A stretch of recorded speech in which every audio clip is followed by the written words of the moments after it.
we're at this stage now where we're doing little things, but they make a big difference. Like, I don't know if you got a picture, even of like the baseboard, you know, it was kind of rough, but yeah, just doing the white line and then the dark line really cleans it up. And that's kind of what we're doing today.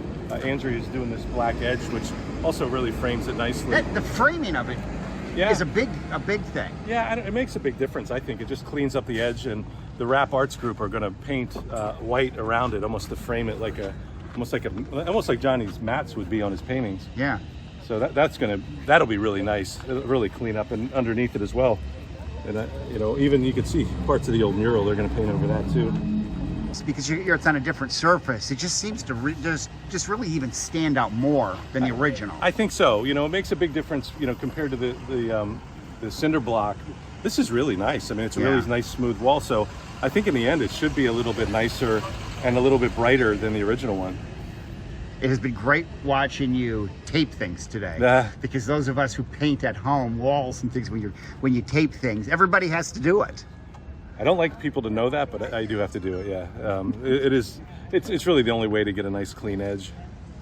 So I guess now, I mean, you've talked all along from the start about how you'll think about it, walk by it. Mm-hmm. But even now, I guess you're more even focused on just a lot of the little small things. Yeah, and that's where we're at.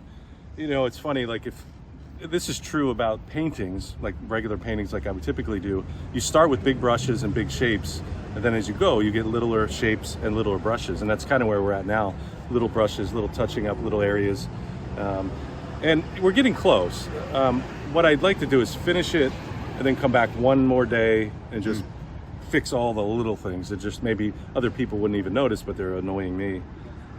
So I just noticed all the paint you have on your hands. When you finish at the end of a day, how long does it take to clean all that out? Well, it depends. And you know, we're using two different types of paint. Most of this is just the black and the white latex. That'll actually come off fairly easy. Okay.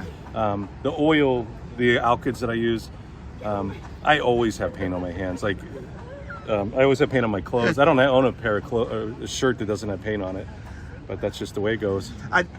Doing this with you over the last couple of weeks, it's the preparation of having the right materials here, the right paints here. There's a lot of work to a mural. Yeah, I think there's a lot of work, all murals that go into it that you wouldn't necessarily see, whether it be just having water down here. We're going through about 20 solo cups of just mixing different colors. Yeah. It's been nice that I've been able to leave the paints here. That's made a big difference, so I don't have to bring it all. Yeah. You know, you can see the big, huge bag of trash just has accumulated over the couple weeks. But yeah, there's a lot. And that's where, like, you know, Maria and Andrea and Ava, who's on here, are helping, but they also want to learn to do this. And you just learn a lot of the little stuff you wouldn't think of.